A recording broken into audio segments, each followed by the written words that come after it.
আসসালামু আলাইকুম, স্বাগত জানাচ্ছি চ্যানেল আই সংবাদে। এখনকার সংবাদ আয়োজন নিয়ে আপনাদের সাথে আছি মেহরুন্নেসা তাহমিনা। বিস্তারিত সংবাদের শুরুতে জানিয়ে দিচ্ছে ফ্রেশ আটা ময়দা সুজি। সংবাদ শিরোনামগুলো। গুড়িয়ে দেয়া হয়েছে ধানমন্ডির ৩২ নম্বর বাড়ি। বিভিন্ন জেলায় শেখ পরিবার ও আওয়ামী লীগ নেতাদের বাড়িতে হামলা, ভাঙচুর, অগ্নিসংযোগ। শেখ হাসিনার উস্কানিমূলক বক্তব্যের কারণে ভাঙচুর, আগুন বলে অন্তর্বর্তী সরকারের বিবৃতি। ঢাকায় ভারতের ভারপ্রাপ্ত হাইকমিশনারকে তলব করে প্রতিবাদ। ধানমন্ডি ৩২ নম্বরে ভবন ভাঙা গণতন্ত্রের যাত্রায় বাধা হতে পারে বলল বিএনপি। বাংলাদেশ নিয়ে পার্শ্ববর্তী দেশ ষড়যন্ত্র করছে মন্তব্য। রাষ্ট্রের দ্বিতীয় সর্বোচ্চ পুরস্কার ২১ পদক ঘোষণা। পুরস্কারে ভূষিত ১৪ ব্যক্তি ও জাতীয় নারী ফুটবল দল।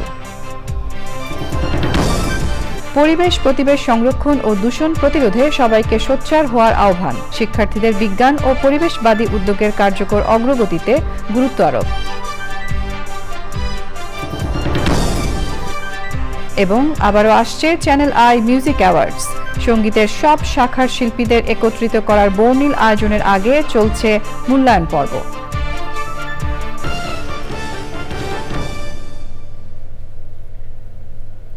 এছাড়াও নিটল টাটা বিশেষ সংবাদে যা থাকছে।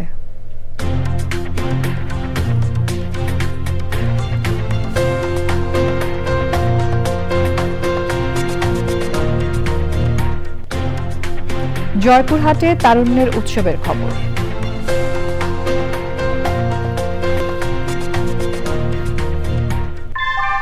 অনেকদিন থেকে আমার ইচ্ছা ছিল যে গিটার শিখবো।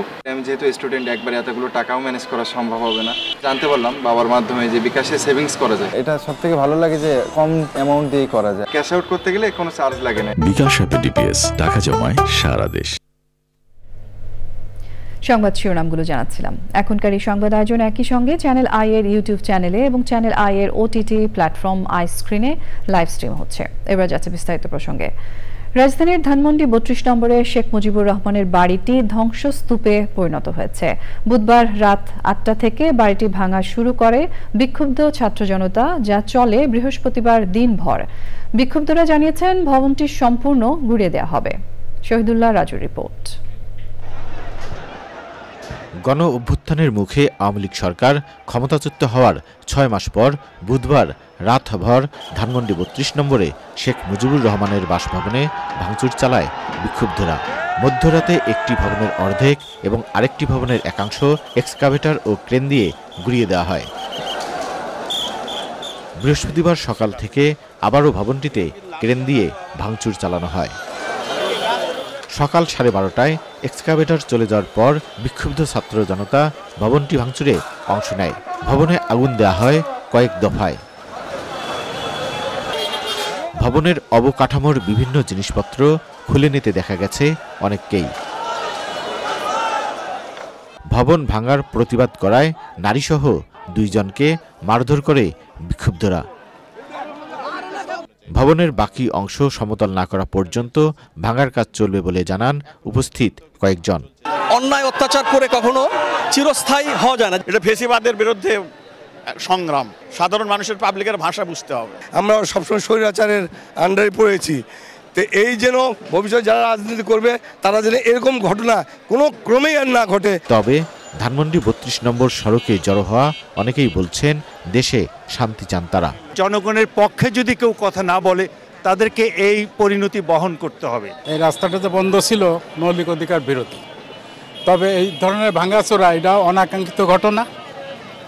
এটা আমরা আশা করি না, আমরা ভালো কিছু আশা করি। আর জনগণকে দূরে রেখে আপনি বাঁচতে পারবেন না। জনগণ দেশের উৎস বলা হয়, যে জনগণ দেশের মালিক। আমার প্রেয়ার্স, আমার সব কিছু আমার দেশের মানুষের জন্যই থাকবে। আর হোপফুলি ইনশাআল্লাহ আল্লাহ সুবহানাহু ওয়া তাআলা আমাদের সেফ রাখবে। বৈষম্য বিরোধী ছাত্র আন্দোলনে আওয়ামী লীগ সভাপতি শেখ হাসিনা গত 5ই আগস্ট দেশ ত্যাগ করে ভারতে আশ্রয় নেন। 1961 সালে ধানমন্ডির এই বাড়িতে বসবাস শুরু করেন শেখ মুজিবুর রহমান। 1994 সালে বাড়িটিকে জাদুঘরে রূপান্তর করা হয়। শেখ হাসিনা সরকারের পতনের পর 5ই আগস্ট বাড়িটিতে আগুন ধরিয়ে দেয় বিক্ষুব্ধ জনতা। সবশেষ 5 ফেব্রুয়ারি বাড়িটি ভাঙা শুরু করে তারা। এই ঘটনা ভবিষ্যৎ ক্ষমতাসীনদের জন্য উদাহরণ হতে পারে। ধানমন্ডির 32 নম্বর থেকে শহীদুল্লাহ রাজু, চ্যানেল আই, ঢাকা। বিভিন্ন জেলায় আওয়ামী লীগ নেতাদের বাড়ি ভাঙচুর ও অগ্নিসংযোগ করা হয়েছে। নোয়াখালীতে ওবায়দুল কাদের, খুলনায় শেখ বাড়ি, বরিশালে সেরনিয়াবাদ ও আমির হোসেন আমু, ভোলায় তোফায়েল আহমেদ, কুষ্টিয়ায় মাহবুবুল আলম হানিফের বাড়িতে ভাঙচুর চালানো হয়। রাজশাহী বিশ্ববিদ্যালয়েও ভাঙচুর ও বিক্ষোভ হয়েছে। সেখানে বেশ কয়েকটি হলের নাম পরিবর্তন করা হয়েছে। এছাড়া বিভিন্ন জেলায় শেখ মুজিবুর রহমানের মুরাল ভাঙচুর হয়। জেলা প্রতিনিধিদের পাঠানো তথ্য ভিডিও চিত্রে সুদীপ্তা মাহমুদের রিপোর্ট। নোয়াখালীতে আওয়ামী লীগ সাধারণ সম্পাদক ও সাবেক সেতুমন্ত্রী ওবায়দুল কাদেরের বাড়িতে ভাঙচুর হয়েছে। দুপুরে কোম্পানীগঞ্জ উপজেলায় ওবায়দুল কাদেরের বাড়ি গুড়িয়ে দিতে বিক্ষুব্ধ ছাত্র জনতা বাড়ির গেট ও দেয়াল ভেঙে ভেতরে ঢোকে। বিক্ষুব্ধ জনতার একাংশ দ্বিতল ভবনে ঢুকে ভেতরে থাকা কিছু আসবাবপত্র ছুঁড়ে নিচে ফেলে দেয়। পরে সেসবে আগুন ধরিয়ে দেয় তারা। ওবায়দুল কাদেরের বাড়িতে ভাঙচুর ও অগ্নিসংযোগের পর পাশেই তার ছোট ভাই শাহাদাত হোসেনের বাড়িতেও ভাঙচুর চালানো হয়। খুলনায় শেখ বাড়ি নামে পরিচিত শেখ আবু নাসেরের 3তলা ভবন বুলডোজার দিয়ে ভেঙে দিয়েছে ছাত্র জনতা। নগরীর শেরে বাংলা রোডের ভবনটি গুড়িয়ে দেওয়া হয়। ছাত্র জনতার ঘোষণা অনুযায়ী রাত 8:40 জনতা শেরে বাংলা রোডে ক্ষমতাচ্যুত শেখ হাসিনার চাচাতো ভাইদের শেখ বাড়ির সামনে অবস্থান নেয়।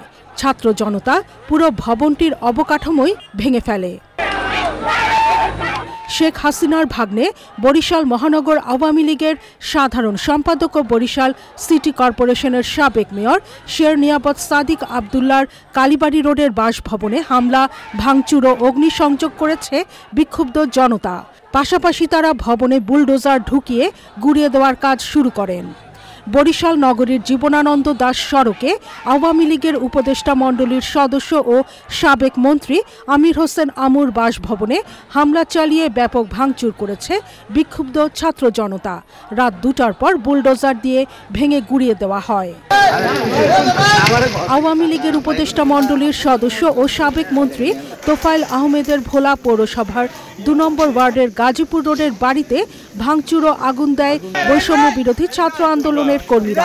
বুধবার রাত 11:30 থেকে 2টা পর্যন্ত ভাঙচুর চলে। আওয়ামী লীগের যুগ্ম সাধারণ সম্পাদক মাহবুবুল আলম হানিফের কুষ্টিয়া শহরের বাড়ি বুলডোজার দিয়ে গুড়িয়ে দেওয়া হয়েছে। প্রত্যক্ষদর্শীরা জানান, বুধবার রাত 9:30 শহরের পিটিআই সড়কের বাড়িটিতে বুলডোজার নিয়ে হামলা চালায় জনতা। রাজশাহী বিশ্ববিদ্যালয়ে ভাঙচুর ও বিক্ষোভ হয়েছে। বেশ কয়েকটি হলের নাম পরিবর্তন করেছে শিক্ষার্থীরা। বঙ্গবন্ধু হলের নাম পরিবর্তন করে বিজয় 24 হল, শেখ হাসিনা হলের নাম পরিবর্তন করে ফাতিমা আল ফিওরিয়া হল, কামারুজ্জামান হলের নাম পরিবর্তন করে শহীদ আলী রায়হান হল এবং শেখ ফজিলাতুন্নেসা মুজিব হলের নাম পরিবর্তন করে নবাব ফয়জুন্নেসা চৌধুরানী হল রাখা হয়। এছাড়াও ক্যাম্পাসের ভেতরে শেখ রাসেল মডেল স্কুলের নাম পরিবর্তন করে কোটা সংস্কার আন্দোলনের কনিষ্ঠ শহীদ রিয়া গোপের নামে নামকরণ করা হয়। এছাড়া রংপুরে বেগম রোকেয়া বিশ্ববিদ্যালয় ও কারমাইকেল কলেজে থাকা শেখ মুজিবুর রহমানের মুরাল ভেঙে ফেলা হয়। ময়মনসিংহ সার্কিট হাউস মাঠের মুরালটিও ভেঙে গুড়িয়ে দেওয়া হয়েছে। Sudipta Mahmud, channel I. ধানমন্ডির 32 নম্বর বাড়িতে ভাঙচুরের ঘটনা অনভিপ্রেত ও অনাকাঙ্ক্ষিত এমন বিবৃতি দিয়ে অন্তর্বর্তী সরকার বলেছে, পলাতক অবস্থায় ভারতে বসে জুলাই গণঅভ্যুত্থানের বিরুদ্ধে শেখ হাসিনার উস্কানিমূলক বক্তব্যের কারণে জনমনে গভীর ক্রোধের সৃষ্টি হয়েছে, যার বহিঃপ্রকাশ ঘটেছে।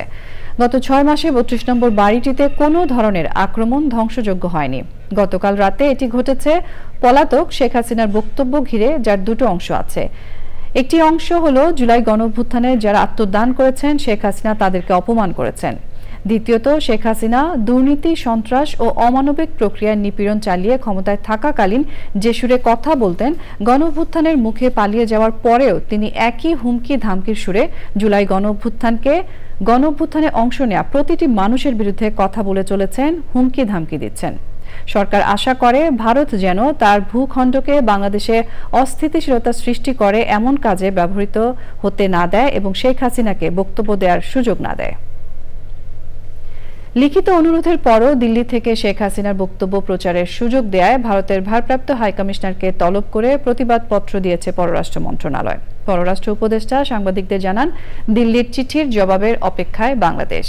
তার মতে ৩২ নম্বরে ভাঙচুর ক্ষোভের বহিঃপ্রকাশ।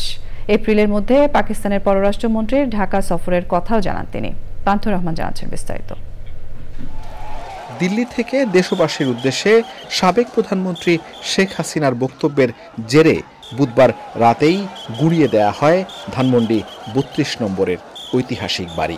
এ নিয়ে দেশে বিদেশে চলছে আলোচনা সমালোচনা। দিল্লি থেকে শেখ হাসিনার বক্তব্য প্রচারের সুযোগ না দিতে ঢাকার দেয়া কূটনৈতিক পত্রের উত্তর আসার আগেই আবারও শেখ হাসিনার বক্তৃতা করার সুযোগকে ভালো চোখে দেখেনি ঢাকা। তলব করা হয় দেশটির ভারপ্রাপ্ত হাইকমিশনারকে। ভারতকে আমরা লিখিতভাবে, আপনারা জানেন, লিখিতভাবে আমরা অনুরোধ করেছি যে শেখ হাসিনাকে রেস্ট্রেইন করার জন্য, যাতে করে তিনি এই ধরনের বক্তব্য বিবৃতি না দেন যেটা বাংলাদেশের বিপক্ষে যাচ্ছে। আমরা এটা কোনো জবাব পাইনি এখনো। আমরা আজকে আবার গত কয়েকদিনের কার্যকলাপের কারণে আমরা আরেকবার তাদেরকে প্রোটেস্ট নোট দিয়েছি এবং অ্যাক্টিং হাইকমিশনার এই মুহূর্তে নেই, অ্যাক্টিং হাইকমিশনারকে ডেকে তার হাতে প্রোটেস্ট নোট দেওয়া হয়েছে এবং ভারতকে আমরা অনুরোধ করে যাচ্ছি যে তাকে যেন এই ধরনের বক্তব্য দেওয়া থেকে যেন তাকে বিরত রাখার চেষ্টা করা হয়। আমরা দেখব যে কি ঘটে এবং কতটুকু তারা পদক্ষেপ নেয়, সেই অনুযায়ী আমাদেরকে পরবর্তী পদক্ষেপ নিতে হবে। তবে তারা আমাদেরকে যা জানিয়েছে তা হলো যে তাকে কোনো প্ল্যাটফর্ম দিচ্ছে না, কিন্তু উনি তার ফোন ব্যবহার করে কিছু করছেন। যে প্ল্যাটফর্মগুলি ব্যবহার করছেন সেগুলি তো হলো আন্তর্জাতিক, আমেরিকা ভিত্তিক ইত্যাদি ইত্যাদি। ভারতের সঙ্গে কোনো গোপন চুক্তি নেই উল্লেখ করে উপদেষ্টা জানান, চুক্তি বাতিল কঠিন হবে। বাই এন্ড লার্জ কিন্তু যে চুক্তিগুলি সেগুলি ওপেন, এটাতে কোনো গোপনীয়তা তেমন কিছু নেই। একটা চুক্তি যখন আপনি সই করলেন, আপনি কিন্তু একতরফাভাবে সেটাকে বাতিল করতে পারবেন না বা কিছু করতে পারবেন, যদি না সেখানে বাতিল করার প্রভিশন থাকে। আদারওয়াইজ কিন্তু আপনি চুক্তি বাতিল করতে পারবেন না। আদার চুক্তিটা একটা খারাপ চুক্তি, এটা অস্বীকার করার কোনো উপায় নেই যে এটা চুক্তিটা ভালো হয়নি। আমাদের স্বার্থ, যারা চুক্তি নেগোশিয়েট করেছিলেন তারা বাংলাদেশের স্বার্থ ঠিকমতো রক্ষা করতে পারেন। এক্ষেত্রেও কিন্তু একই কথা খাটে যে আমাদেরকে সেটা আদানির সাথেই যদি কিছু করতে হয়, আদানির সাথেই সেটা টেক আপ করতে হবে। ৩২-এর মতো ঘটনা যাতে আর না ঘটে সেদিকে নজর রাখার পাশাপাশি ভারতের সাথে অস্বস্তির সম্পর্ক স্বাভাবিক করার চেষ্টার কথা জানান উপদেষ্টা। পান্থ রহমান, চ্যানেল আই, ঢাকা। ধানমন্ডি ৩২ নম্বরে ভবন ভাঙা গণতন্ত্রের যাত্রায় বাধা হতে পারে বলে মন্তব্য করেছেন বিএনপির স্থায়ী কমিটির সদস্য অবসরপ্রাপ্ত মেজর হাফিজউদ্দিন আহমেদ। জাতীয় প্রেস ক্লাবে আলোচনায় তিনি এই মন্তব্য করেন।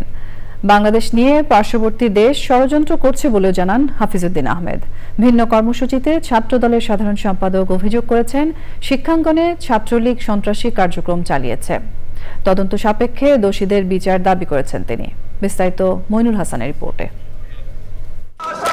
জুলাই আগস্ট গণঅভ্যুত্থানে ছাত্র জনতার উপর নিষিদ্ধ সংগঠন ছাত্রলীগের হামলার বিচারের দাবিতে শিক্ষা প্রতিষ্ঠানগুলোতে মার্চ ফর জাস্টিস কর্মসূচি পালন করে ছাত্রদল। কর্মসূচির অংশ হিসেবে ঢাকা কলেজের অধ্যক্ষের কাছে স্মারকলিপি দেন ছাত্রদল নেতারা। ধানমন্ডি ৩২-এ হামলায় ছাত্রদলের কোনো কর্মসূচি না বলে জানিয়েছেন ছাত্রদলের কেন্দ্রীয় সাধারণ সম্পাদক নাসির উদ্দিন নাসির। ৩২-এর বাড়িতে তারা গতকাল যেটি করেছে সেটি গণঅভ্যুত্থানের যে স্পিরিট বা গণঅভ্যুত্থানের সংক্ষুব্ধ জনতা এটি করেছে। জুলাই এবং আগস্টে গণঅভ্যুত্থানের সময় বিভিন্ন শিক্ষা প্রতিষ্ঠানে আওয়ামী লীগের দোসর এখনো রয়ে গেছে, তারা স্বপদে এখনো বহাল রয়েছে। তদন্তের মাধ্যমে তাদের বিচার দাবি। এদিকে বর্তমান রাজনৈতিক প্রেক্ষাপট নিয়ে জাতীয় প্রেস ক্লাবে এক আলোচনায় প্রধান অতিথি ছিলেন বিএনপির স্থায়ী কমিটির সদস্য অবসরপ্রাপ্ত মেজর হাফিজউদ্দিন আহমেদ। হাফিজউদ্দিন আহমেদ বলেন, আগামী দিনে গণতন্ত্রের যাত্রাপথে বাধা হয়ে দাঁড়াতে পারে ধানমন্ডি ৩২ নম্বরে ভবন ভাঙার মতো ঘটনার পরিপূর্ণ তথ্য পেয়ে দলীয় অবস্থান জানাবে বিএনপি। এটি কারা করেছে এই তথ্য আমাদের কাছে নাই, এতে সরকারের কি ভূমিকা ছিল সেই তথ্য আমাদের কাছে নাই। সুতরাং আমরা আর অল্প কিছু সময় অপেক্ষা করব। আজকে দিনের মধ্যেই আশা করি সবকিছু পরিষ্কার হবে, কারা এই ঘটনা ঘটিয়েছে, কারা এই জন্য দায়ী, যে এগুলা গণতন্ত্রকে ধ্বংস করার জন্য হয়তো আগামী দিনে গণতন্ত্রের পথে বাধা হয়ে দাঁড়াতে পারে। এই জন্য কেউ কেউ হয়তো বিশৃঙ্খলা সৃষ্টি করার চেষ্টা করতে পারেন এবং বিশেষ করে এর মধ্যে প্রতিবেশী রাষ্ট্রের কোনো হস্তক্ষেপ আছে কিনা সেটিও আমরা জানার চেষ্টা করব। চলতি বছরেই নির্বাচন হওয়ার প্রয়োজন বলেও জানান বিএনপির এই নেতা। Moinul Hasan, channel I, Dhaka. প্রাথমিক সহকারী শিক্ষক নিয়োগ 2023 ঢাকা ও চট্টগ্রাম বিভাগের তৃতীয় ধাপে উত্তীর্ণ 6531 জনের নিয়োগপত্র দেওয়ার দাবিতে সচিবালয়ের সামনে অবস্থান নেন শিক্ষকরা। পরে পুলিশ তাদের তুলে দেয়। সচিবালয়ের সামনে থেকে ওসমানী মিলনায়তনের সামনে তারা অবস্থান নিলে সেখান থেকেও তাদেরকে সরিয়ে দেয় পুলিশ। 5 ডিসেম্বর শিক্ষকদের কাজে যোগদানের কথা ছিল, কিন্তু নতুন করে নিয়োগ প্রজ্ঞাপন দেয়ায় তারা যোগ দিতে পারেনি। আদালত থেকে তাদের নিয়োগ বাতিল করা হয়েছে।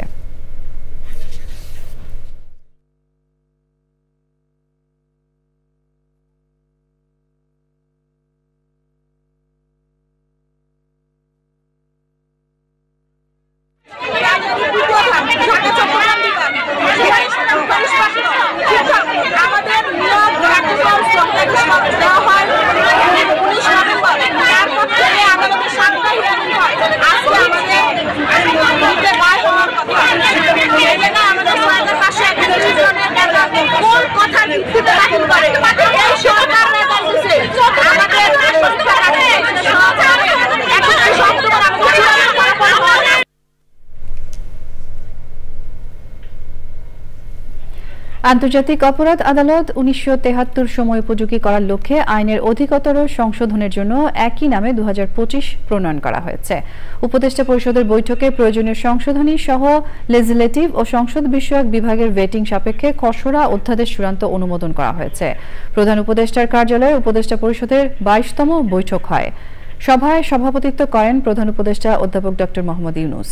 সভায় শেখ রাসেল পল্লী উন্নয়ন একাডেমি সংশোধন অধ্যাদেশ 2025-এর খসড়া নীতিগত ও চূড়ান্ত অনুমোদন দেওয়া হয়। সভায় পল্লী উন্নয়ন ও সমবায় বিভাগের আওতাধীন অন্যান্য প্রতিষ্ঠানের নামের সাথে সামঞ্জস্যপূর্ণভাবে নামকরণের উদ্দেশ্যে শেখ রাসেল পল্লী উন্নয়ন একাডেমি রংপুরের নাম পরিবর্তন করে পল্লী উন্নয়ন একাডেমি রংপুর করা হয়েছে।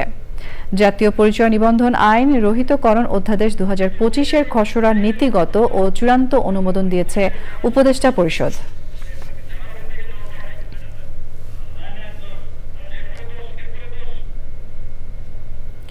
পরিবেশ প্রতিবেশ সংরক্ষণ ও দূষণ প্রতিরোধে তরুণ প্রজন্ম সহ সবাইকে সোচ্চার হওয়ার আহ্বান জানিয়েছেন প্রকৃতি বন্ধু বীর মুক্তিযোদ্ধা মুকিত মজুমদার বাবু। রাজধানীর মতিঝিল সরকারি বালক উচ্চ বিদ্যালয়ের জাতীয় ইকো অ্যান্ড অ্যাস্ট্রো কার্নিভালে প্রধান অতিথির বক্তব্যে শিক্ষার্থীদের বিজ্ঞান ও পরিবেশবাদী উদ্যোগের কার্যকর অগ্রগতিতে গুরুত্ব আরোপ করেন তিনি। আয়োজনে পরিবেশ শিক্ষা ও গবেষণায় জোর দেন বক্তারা। আলিমাল রাজের রিপোর্ট। দখল দূষণ জেরবার ধরিত্রীতে মানব সভ্যতা যখন অস্তিত্ব নিয়ে হুমকিতে, তখন নিরাপদ ভবিষ্যৎ বিনির্মাণের অংশ হিসাবে বিশ্বজুড়ে পরিবেশ বান্ধব প্রযুক্তি ও জীবনাচারের বন্দনা। এমন বাস্তবতায় মতিঝিল সরকারি বালক উচ্চ বিদ্যালয়ের ইকো অ্যান্ড অ্যাস্ট্রো ক্লাবের 3 দিনের কার্নিভালের উদ্বোধনীতে উঠে এসেছে প্রচলিত উন্নয়ন ও প্রযুক্তির বিপরীতে শিক্ষার্থীদের নানা উদ্ভাবনী মডেল। আমাদের দৈনন্দিন জীবনে তো আমরা অনেক ধরনের সমস্যার সম্মুখীন হই, যেগুলো হয়তো আমরা এখন সমস্যা চোখে না দেখলেও এগুলো আমাদের ভবিষ্যৎ ধ্বংসের মূল কারণ হতে পারে। উইন্ডমিলের সাহায্যে শক্তি সংগ্রহ করে অনেক পারমাণবিক বৈদ্যুতিক কেন্দ্রে আমরা বিভিন্ন ধরনের শক্তি সংগ্রহ করে ওইটি দিয়ে অনেক শক্তি ব্যবহার করতে পারি। সেন্সরের মাধ্যমে ওয়াটার লেভেল ডিটেক্ট করে মাইক্রো কন্ট্রোলারে সিগন্যাল যায় যে ওয়াটার পাম্পটা বন্ধ করতে হবে। আমরা বিদ্যুৎ অপচয় রোধ করতে পারি এবং প্রাকৃতিক সম্পদকে সংরক্ষণ করতে পারি। নির্ধারিত আলোচনায় বক্তারা পরিবেশ শিক্ষার গুরুত্ব উল্লেখ করে শিক্ষার্থীদের আরও যুক্ত হওয়ার আহ্বান জানান। ছোট ছোট ছেলে মেয়েরা যে আমাদের এই পরিবেশের মানে ইকো ক্লাব করেছে, তারা স্বতঃস্ফূর্তভাবে এই ধরনের একটা অনুষ্ঠানের আয়োজন করেছে। তারা আমাদের এই পৃথিবীকে বাসযোগ্য করে রাখার জন্য, পরবর্তী প্রজন্মের জন্য যেটা বাসযোগ্য পৃথিবী রাখার জন্য তারা কাজ করবে। সারা পৃথিবী ভুগছে, সামনে হয়তো আরও খারাপ দিন আমাদের সামনে আসছে, সেখানে তোমরা কাজ করছো, খুব ভালো একটা দিক। আর সম্ভাবনা তোমরা মহাকাশ নিয়ে কাজ করছো, তোমরা মহাকাশ যেখানে আমাদের জন্য গবেষণার বা ভবিষ্যতে অনেক কিছু সম্ভাবনার পথ এদিকে খুলে দিয়ে যাবে। পরিবেশ আর জীববৈচিত্র্য শুধু সৌন্দর্যের অংশই নয়, বরং পৃথিবীতে মানুষের অস্তিত্ব রক্ষায় অপরিহার্য। এমন বাস্তবতায় দূষণ রোধে সময়োপযোগী পদক্ষেপ ও আইনের কঠোর প্রয়োগে জোর দিয়েছেন প্রকৃতিবন্ধু বীর মুক্তিযোদ্ধা মুকিত মজুমদার বাবু। মানুষের এই যে নানা ধরনের কর্মকাণ্ড, এই কর্মকাণ্ডের কারণে কিন্তু আমাদের এই পরিবেশ প্রকৃতির উপরে কিন্তু অনেক চাপ পড়েছে, এবং এই যেই চাপটা কিন্তু দিন দিন বাড়ছে, কমছে না। নানা ধরনের প্রাণী হারিয়ে গেছে, গাছ হারিয়ে গেছে, জলাশয় হারিয়ে গেছে। এইগুলো হারিয়ে গেলে আমাদের কি ক্ষতি হয় আমরা কিন্তু সেভাবে বুঝতে পারিনি, এবং সেটা কিন্তু আজকে আমরা হারে হারে বুঝতে পারছি। যত বেশি আমরা সবাই মিলে আলোচনা করব, তাহলেই কিন্তু সবাই জানবে। এবং এই জানানোর দায়িত্বটা যেমন বাসার অভিভাবকদের, তেমনি আমাদের স্কুল, কলেজ, ইউনিভার্সিটি এখানেও কিন্তু এই জিনিসটা জানাতে হবে এবং আলোচনা করতে হবে। সচেতনতার বিকল্প নাই, এবং তার পাশাপাশি কিন্তু আইনের প্রয়োগও লাগবে। আমরা বড়রা আর ছোটরা মিলে যখন এক হব, একসাথে হাত মেলাবো, তখনই কিন্তু আমরা মনে রেখো একটা ভালো সমাধানে যেতে পারবো। আমরা আসো একসাথে হাতে হাত মিলিয়ে সামনে এগিয়ে যাই এবং বাংলাদেশের পরিবেশ প্রকৃতিকে ভালো রাখি।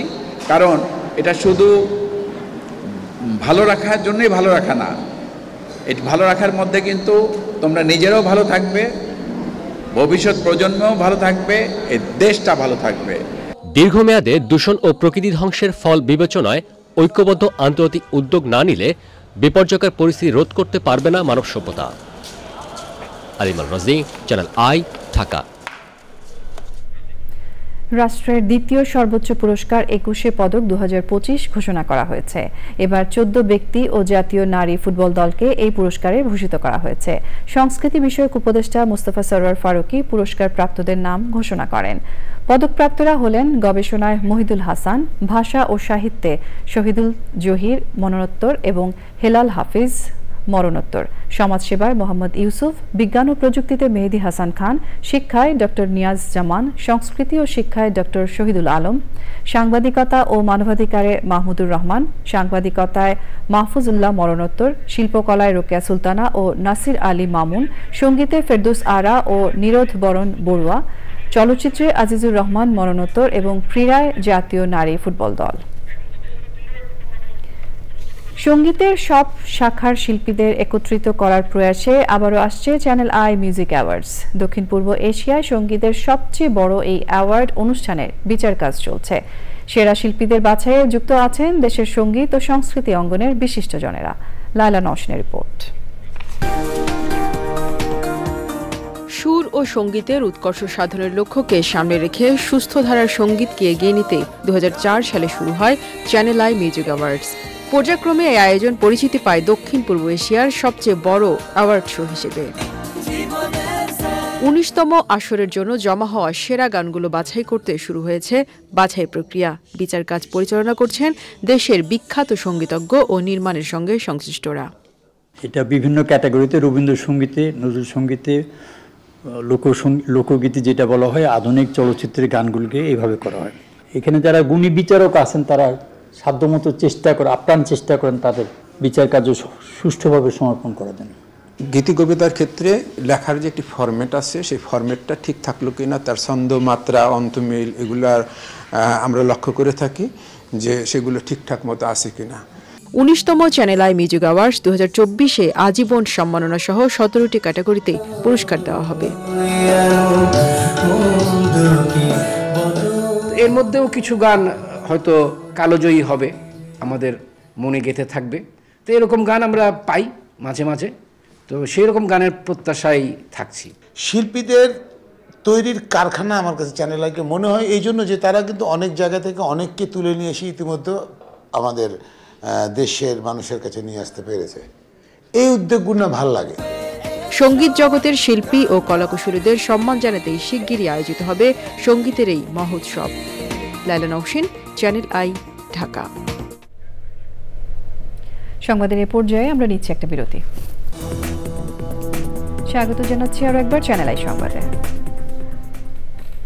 যুক্তরাষ্ট্রের প্রেসিডেন্ট ডোনাল্ড ট্রাম্পকে গাজায় জাতিগত নিধন এড়িয়ে যেতে বলেছেন জাতিসংঘের মহাসচিব অ্যান্টোনিও গুতেরেস। গাজা থেকে ফিলিস্তিনিদের অন্যান্য দেশে পাঠিয়ে উপত্যকাটি যুক্তরাষ্ট্র দখল করে নেবে বলে ট্রাম্প মঙ্গলবার যে পরিকল্পনা ঘোষণা করেছেন তা নিয়ে সৃষ্ট উদ্বেগের প্রেক্ষাপটে এই আহ্বান জানালেন জাতিসংঘ মহাসচিব।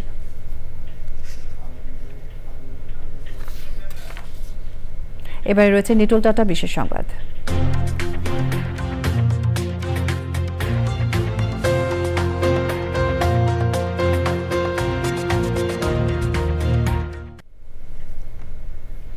এসো দেশ বদলায় পৃথিবী বদলায় প্রতিপাদ্যে তারুণ্যের উৎসব 2025 উদযাপন উপলক্ষে জয়পুরহাট জেলা প্রশাসন ও যুব উন্নয়ন অধিদপ্তরের আয়োজনে যুব সমাবেশ অনুষ্ঠিত হয়েছে। সমাবেশে জেলা যুব উন্নয়ন অধিদপ্তরের উপপরিচালক মোহাম্মদ মতিয়ার রহমানের সভাপতিত্বে বক্তৃতা করেন জেলা প্রশাসক আফরোজা আক্তার চৌধুরী, পুলিশ মোহাম্মদ আব্দুল ওয়াহাব, জেলা বিএনপির আহ্বায়ক মোহাম্মদ গুলজার হোসেন সহ অন্যরা। সমাবেশ শেষে প্রশিক্ষণ প্রার্থীদের মাঝে সনদ বিতরণ করা হয়।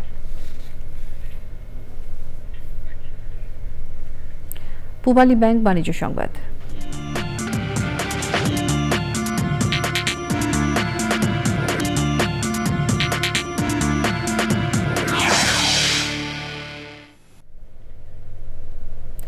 বিস্কুট, জুস, এনার্জি ড্রিঙ্কস সহ কৃষি প্রক্রিয়াজাত খাদ্যপণ্যে বর্ধিত ভ্যাট উঠিয়ে নেয়ার দাবি জানিয়ে যাবেন এসব খাতের উদ্যোক্তারা।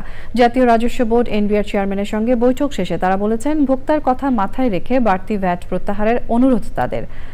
না হলে বাধ্য হয়ে বিস্কুট সহ সব ধরনের প্রক্রিয়াজাত খাদ্যপণ্যের দাম বাড়াতে হবে। বৈঠকে agro processors association, biscuit and bread association, beverage manufacturers অ্যাসোসিয়েশনের নেতারা উপস্থিত ছিলেন। এ পর্যায়ে নিয়ে নিচ্ছি আরও একটা বিরতি এবং বিরতির পর খেলার খবরে যা থাকছে। চ্যাম্পিয়ন্স ট্রফি শুরু হওয়ার 2 সপ্তাহ আগে অস্ট্রেলিয়া শিবিরের সংকট, ওডিআই থেকে অজি অলরাউন্ডার স্টয়নিচের অবসরের ঘোষণা।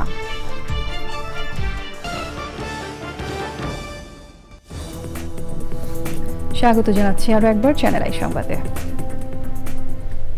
এবারে রয়েছে খেলার খবর।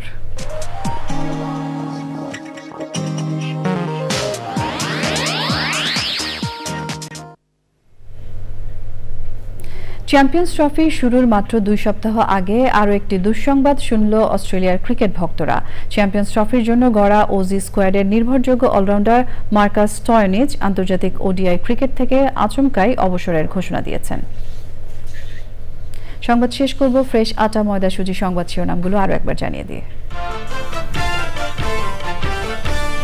গুড়িয়ে দেওয়া হয়েছে ধানমন্ডির 32 নম্বর বাড়ি। বিভিন্ন জেলায় শেখ পরিবার ও আওয়ামী লীগ নেতাদের বাড়িতে হামলা, ভাঙচুর, অগ্নিসংযোগ।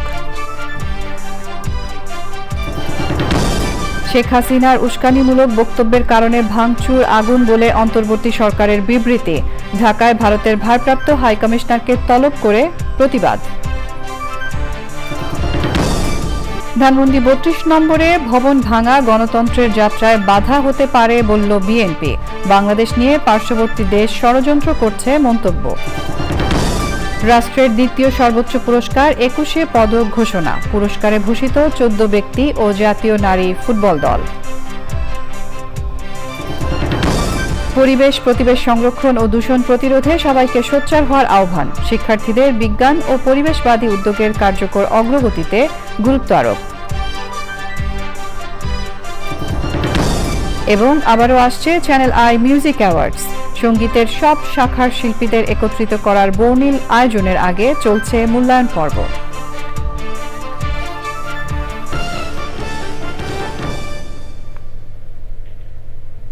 এই ছিল আমাদের এখনকার আয়োজন। ধন্যবাদ সঙ্গে থাকার জন্য।